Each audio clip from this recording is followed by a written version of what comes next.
Hello everyone, welcome to Fin excel finance and और excel series का ये 8वां video है और इसी को कंटिन्यू करेंगे हम लोग। आज एक नया प्रॉब्लम है, उसका नया सॉल्यूशन देखना है कि हर एक मंथ का डेटा दिया हुआ है कि कौन सा मंथ में कौन सा प्रोडक्ट कितना सेल्स हुआ है और कौन सा रीजन में सेल्स हुआ है। यहाँ पे आप देख सकते हैं डेटा है ये मेरा, ठीक है। उसके बाद जनवरी, फरवरी, मार्च, अप्रैल, इस तरह से एक साल का डेटा दिया हुआ है।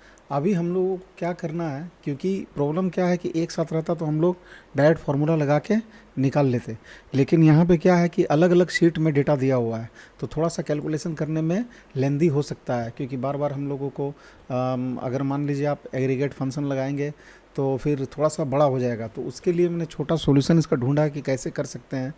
तो क्या किया है मैंने, ये जो डेटा है इस डेटा को मैंने सबसे पहले टेबल में कन्वर्ट कर लिया है। टेबल में कन्वर्ट करने के बाद इसका हर हर इसका नाम दे दिया है। तो नाम यहाँ पे मैंने मंथ के हिसाब से दिया है, जनवरी, फरवरी, मार्च, देख रहे हैं ना, ये मैंने नाम दे दिया है। हर डेटा का हर मंथ के हिसाब से नाम दे दिया है। अभी हम लोगों को आंसर निकालना है यहाँ पे, ठीक है। अभी हम लोगों को आंसर निकालना है।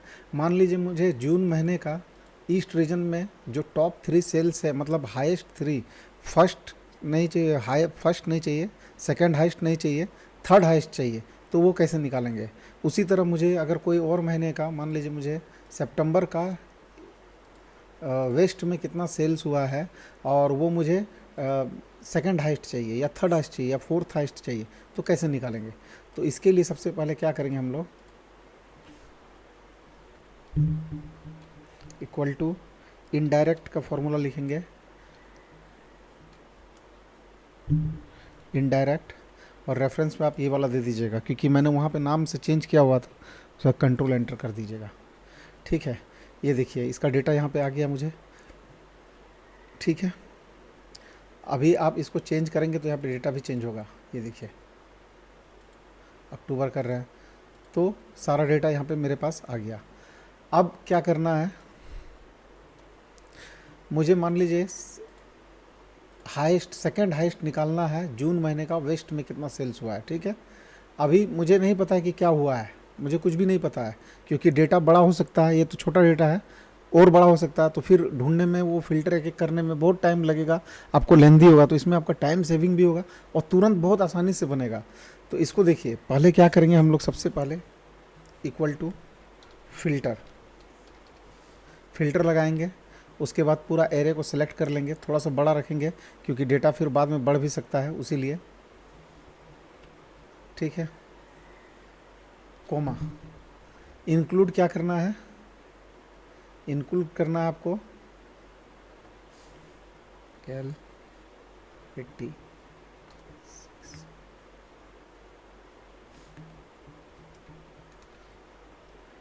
L L 6,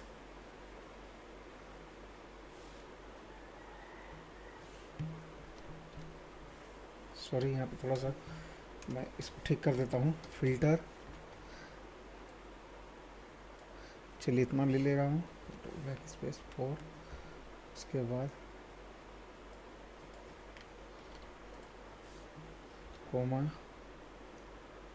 L 12 to L 152, क्योंकि उतना ही लेना है मुझे। और ये बराबर होना चाहिए किससे, इसके बराबर होना चाहिए, ठीक है। मान लीजिए मैं चाहता हूँ कि वो डेटा यहाँ पे आ जाए फिल्टर होके, सिर्फ वही वाला जो रीज़न में यहाँ पे सिलेक्ट करूँ, मतलब वेस्ट का करूँ तो सिर्फ वेस्ट का डेटा आ जाए। देखते हैं, कंट्रोल एंटर, ये देखिए 2 डेटा है इसमें, 2 डेटा है तो दोनों डेटा आ गया, देखिए 1, 2।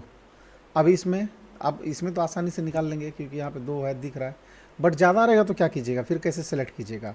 मुझे मान लीजिए यहाँ पे 3 नंबर, तीसरा हाइस्ट चाहिए था, तो यहाँ पे तो नहीं आएगा, बट दूसरा केस में तो आ सकता है। तो कैसे करेंगे उसको, उसको देखिए, यहाँ पे एक फार्मूला लगाएंगे लार्ज का, लार्ज का फार्मूला लगा दिया हमने।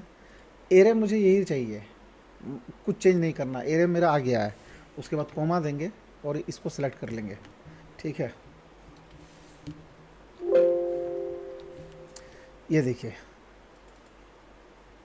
जो लार्ज है, जो लार्ज है वो आ गया, सेकेंड हाइस्ट आ गया, फर्स्ट हाइस्ट आ गया, थर्ड इसमें नहीं आएगा, एरर देगा। क्यों देगा?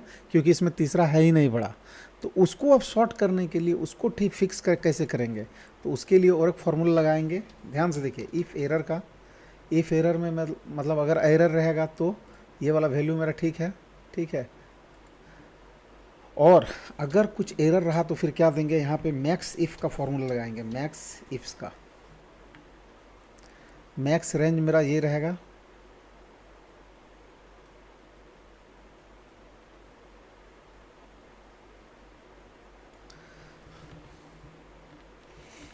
ठीक है। क्राइटेरिया रेंज मेरा ये रहेगा,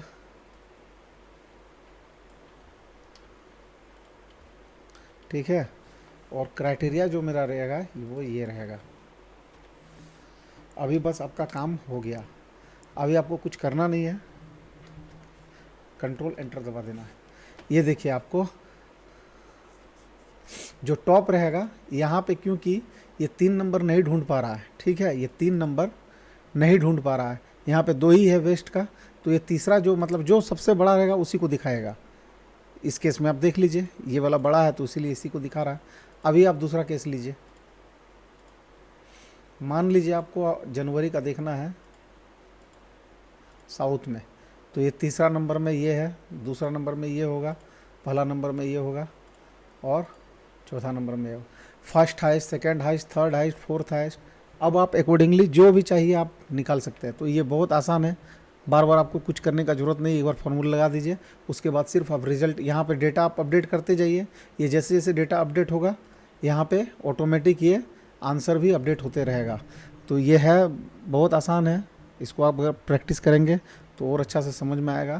तो इसमें क्या है कि first highest cell, second highest cell, third highest cell कैसे एक्सेल में ढूंढेंगे, बहुत आसानी से।